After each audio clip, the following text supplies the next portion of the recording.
Hello everyone, আসসালামু আলাইকুম।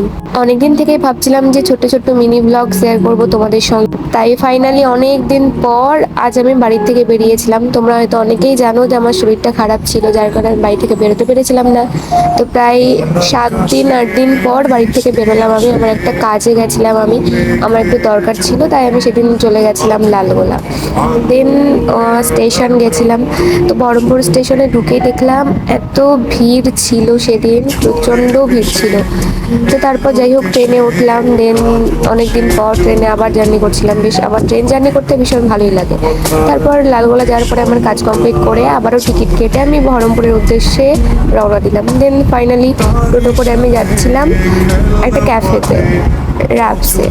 তো র্যাপসে গিয়ে আমি একটা স্যান্ডউইচ নিয়ে নিয়েছিলাম আর পার্সেল করে নিয়েছিলাম। তারপর আছে সামনেই একটা গোলাপের দোকান থেকে কিছু গোলাপ কিনে নিয়েছিলাম। তারপর গোলাপটা নিয়ে একটু ঢং করছিলাম, দেখে নাও। আমার কাছে পৃথিবীর সবচেয়ে সুন্দর উপহার হলো ফুল। তা 30 টাকার কেনা ফুল হোক বা মাটি থেকে কুড়ানো গাছ থেকে পড়ে যাওয়া ফুল হোক, ফুল তো ফুলই।